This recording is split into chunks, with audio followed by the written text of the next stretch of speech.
ఒక మనిషి దేవుడిని నమ్మడు, దేవుడిని అవమానిస్తాడు. చివరికి అతడే ఆ దేవుడే అతని జీవితాన్ని మారుస్తాడు. ఇది భక్తి కథ కాదు, ఇది మార్పు కథ. ఒక శివుడి మహిమ. ఆ విశేషం ఏంటో ఈ రోజు మనం తెలుసుకోబోయేది evergreen Shivaratri movie Sri Manjunatha సినిమా గురించి తెలుసుకుందాం. ఆ సినిమా ఎలా స్టార్ట్ అయింది, ఆ సినిమా కథ ఏంటి, ఆ సినిమాలో నటీనటులేంటి అనేది ఈ రోజు మనం ఈ వీడియోలో తెలుసుకుందాం. శ్రీ మంజునాథ సినిమా 2001లో విడుదలైంది. ఈ సినిమాలో చిరంజీవి గారు స్వయంగా శివుడి పాత్రలో కనిపించడం ఈ సినిమాకే ప్రత్యేక ఆకర్షణ. ఈ సినిమాలో అర్జున్ సార్జా గారు, సౌందర్య గారు, మీనా గారు ముఖ్య పాత్రలో నటించారు. ఈ సినిమా ఒక కథ ఒక గ్రామంలో మొదలవుతుంది. అక్కడ మన హీరో మంజునాథుడు అంటే అర్జున్ సారా గారు. మంజునాథుడు ఒక దురహంకారి. దేవుడంటే అస్సలు నమ్మకం లేదు. దేవాలయాలను కూడా అవమానిస్తూ ఉంటాడు. ఆయన మాట ఒక్కటే, దేవుడు అనేది మనుషులు సృష్టించిన భయం. మంజునాథుడి భార్య కాత్యాయని, సౌందర్య గారు పక్కా భక్తురాలు. ఆ శివుడి మీద అంచంచల విశ్వాసం. ఇక్కడే మొదలవుతుంది వారిద్దరి మధ్యన సంఘర్షణ. భార్య దేవుడిని పూజిస్తుంటే భర్త ఆ దేవుడిని అవమానిస్తాడు. ఒకరోజు కాత్యాయని శివుడికి నైవేద్యం పెడితే మంజునాథుడు దాన్ని తన్నేస్తాడు. ఇది అతని జీవితంలో మొదటి పెద్ద పాపం. అప్పుడు కథలోకి వస్తాడు శివుడు. మరి ఈ శివుడి గిట వేసింది ఎవరో కాదు, మన మెగాస్టార్ చిరంజీవి గారు. శివుడు ఒక సాధారణ వ్యక్తిలా వచ్చి మంజునాథుడితో మాట్లాడడం మొదలు పెడతాడు. మొదట్లో మంజునాథుడు ఆయనను గుర్తించడు, కానీ ఆ వ్యక్తి మాటలు, ఆ ఆలోచనలు అతని మనసులో మార్పు తీసుకొస్తాయి.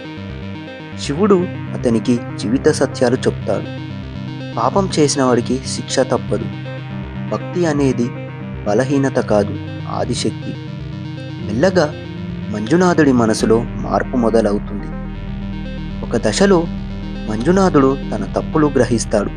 తన భార్యను బాధ పెట్టినందుకు, దేవుడిని అవమానించినందుకు తనలో తాను పశ్చాత్తాపడుతూ ఉంటాడు. ఇది సినిమాలో అత్యంత ఎమోషనల్ పార్ట్. మంజునాథుడు పూర్తిగా మారిపోయి శివుడి భక్తుడిగా మారుతాడు. అతను శివాలయం నిర్మించాలనుకుంటాడు, జనం కోసం మంచి చేయాలనుకుంటాడు. కానీ అతని గత పాపాలు అతన్ని వెంటాడుతుంటాయి. సినిమా శివుడు తన అసలు రూపంలో దర్శనం ఇస్తాడు. మంజునాథుడు శివుడికి కాళ్ళపై పడిపోతాడు, క్షమాపణ కోరుతాడు. పాపం చేసిన వాడికి మార్పు ఉంటే క్షమించగలమా? ఈ సినిమా కథ అసలు ఎలా పుట్టింది, ఈ సినిమా తీయాలన్న ఆలోచన ఎలా వచ్చిందో ఇప్పుడు తెలుసుకుందాం. శ్రీ మంజునాథ సినిమా అసలు కథ కర్ణాటకలో ఉన్న ధర్మస్థల మంజునాథ స్వామి దేవాలయం మీద ఆధారపడి ఉంటుంది. అక్కడి కథలలో ఒక అహంకారి మనిషి శివుడి కృప వల్ల ఎలా మారిపోయాడనే పురాణ కథ ఒకటి ఉంది.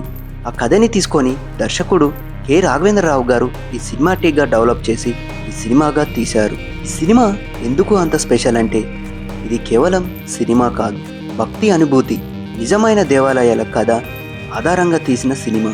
ముఖ్యంగా చిరంజీవి గారు శివుడిగా నటించడం ఇది ఫ్యాన్స్కి ఒక ఎమోషన్, భక్తులకు ఒక అనుభూతి.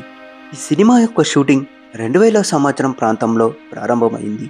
అప్పట్లో డివోషనల్ మూవీస్ అంటే చాలా లిమిటెడ్ బడ్జెట్లో సింపుల్గా తీసేది. ఈ సినిమా మాత్రం హై ప్రొడక్షన్ వాల్యూస్తో గ్రాండ్ స్కేల్లో షూట్ చేశారు. సెట్స్ కోసం హ్యూజ్గా టెంపుల్స్ని రీక్రియేట్ చేశారు. కాస్ట్యూమ్స్ అండ్ ఆర్ట్ డైరెక్షన్కి స్పెషల్ కేర్ తీసుకొని మరీ చేశారు. చిరంజీవి గారి శివుడి పాత్ర చేయడం కూడా ఒక స్పెషల్ స్టోరీ. ఇనిషియలీ ఆయన హెసిటేట్ అయ్యారు. డివోషనల్ రోల్ కాబట్టి రెస్పాన్సిబిలిటీ ఎక్కువగా ఫీల్ అయ్యారు. స్టోరీ విన్నాక ఆయన యాక్సెప్ట్ చేశారు. మేకప్కే 3-4 గంటల సమయం పట్టేదంట ఈ వేషాధారణ పూర్తవడానికి. కాస్ట్యూమ్స్ చాలా హెవీగా ఉండేవి. రుద్రాక్షమాల, జటా విభూది పర్ఫెక్ట్గా డిజైన్ చేశారు. ఈ సినిమా విఎఫ్ఎక్స్ చూసుకుంటే ఇప్పుడంటే సిజిఐ విఎఫ్ఎక్స్ అంటే కామన్గా వచ్చాయి. 2000 సంవత్సరంలో ఆ టైంలో ఒక డిఫరెంట్. అప్పట్లో హాలీవుడ్ లెవెల్ టూల్స్ లేవు. ఇండియాలో విఎఫ్ఎక్స్ అప్పట్లోనే స్టార్టింగ్ స్టేజ్లో ఉంది. ఇంకా అయినా ఈ సినిమాలో కొన్ని సీన్స్ చాలా ఇన్నోవేటివ్గా చేశారు. శివ అపిరియన్సెస్ సీన్స్లలో double exposure, optical effects, light effects మాన్యువల్గా యాడ్ చేశారు. Divine glow, frame by frame editing చాలా బాగా చేశారు. Computer graphics, practical effects mix చేసి క్రియేట్ చేశారు. అందుకే ఆ కాలానికి ఈ సినిమా విఎఫ్ఎక్స్ని చాలా గొప్పగా అనిపించింది. అందుకే ఆ కాలానికి ఈ సినిమా విఎఫ్ఎక్స్ చాలా గొప్పగా అనిపించింది. ఈ సినిమా మ్యూజికల్ డివోషనల్ ఫ్రీ అని మనం మాట్లాడుకోవచ్చు. ఈ సినిమా సోల్ అండ్ మ్యూజిక్ ఓ మహాప్రాణ దీపం బ్యాక్గ్రౌండ్ స్కోర్ పూర్తిగా స్పిరిచువల్ ఫీల్ ఇస్తుంది. ఈ మ్యూజిక్ వల్లే మూవీ ఇంపాక్ట్ డబుల్ అయింది. ఇప్పటికీ ఈ సినిమా ఎందుకు చూస్తారంటే స్టోరీలో స్ట్రాంగ్ మెసేజ్ ఉంది, ఎమోషనల్ ట్రాన్స్ఫర్మేషన్ పవర్ఫుల్. ఇప్పటికీ ఈ సినిమా ఎందుకు చూస్తారంటే స్టోరీలో స్ట్రాంగ్ మెసేజ్ ఉంది, ఎమోషనల్ ట్రాన్స్ఫర్మేషన్ పవర్ఫుల్గా చూపించారు. శివ క్యారెక్టర్ మర్చిపోలేనిది. ముఖ్యంగా మహాశివరాత్రి రోజున ఈ సినిమా చూసేవాళ్ళు చాలా మంది ఉంటారు. టెక్నాలజీ లేకపోయినా భక్తితో సినిమా తీశారు. శ్రీమంజునాథ మూవీ సినిమా కాదు, ఒక అనుభవం. ఈ సినిమాకి సంగీతం అందించిన వారు హంసలేఖ గారు. ఇవాళ మనం వినే ప్రతి డివోషనల్ సాంగ్స్లో ఈ సినిమా పాటలు ఒక ప్రత్యేక స్థానం కలిగి ఉన్నాయి. ప్రతి పాటలో భక్తి, ప్రతి బీట్లో ఆధ్యాత్మికత, ప్రతి లిరిక్లో ఒక అర్థం ఉంది. ఈ సినిమాలో అత్యంత పవర్ఫుల్ పాట ఓం మహాప్రాణ దీపం. ఈ పాట వినంగానే గూస్ బాంబ్స్ రావడం ఖాయం. ఈ పాటలో శివుడి మహిమ, జీవితం యొక్క సత్యం, భక్తి యొక్క శక్తి అద్భుతంగా చూపించారు. ఈ పాట సినిమాటిక్గా కాదు, ఒక ఆధ్యాత్మిక శోభతో అనుభూతిని ఇస్తుంది. ఇంకో పాట బ్రహ్మమురారి సురాచిత లింగం. ఈ పవర్ఫుల్ డివోషనల్ ట్రాక్. ఈ పాట అసలు ఒక శ్లోకం ఆధారంగా ఉంది. ఈ పాటలో శివుడి మహిమను సాహిత్యంగా చూపించారు. పాట వినంగానే మన మనసు ఎంతో ప్రశాంతంగా మారుతుంది. టెంపుల్లో వినడానికి ఇది ఒక పర్ఫెక్ట్ సాంగ్. ఈ సినిమాలో డివోషనల్ సాంగ్స్తో పాటు కొన్ని ఎమోషనల్ సాంగ్స్ కూడా ఉన్నాయి. హీరో ట్రాన్స్ఫర్మేషన్ టైంలో వచ్చే సాంగ్స్, వైఫ్ డివోషన్ చూపించే సాంగ్ స్టోరీని చాలా స్ట్రాంగ్గా క్యారీ చేస్తాయి. ఈ సినిమా బ్యాక్గ్రౌండ్ గురించి చెప్పాలంటే శివుడి ఎంట్రన్స్ సీన్స్లో మ్యూజిక్ చాలా పవర్ఫుల్గా ఉంటుంది. ఎమోషనల్ సీన్స్లో హార్ట్ టచింగ్, క్లైమాక్స్లో పూర్తిగా డివోషనల్ ఫీల్ని ఇస్తుంది.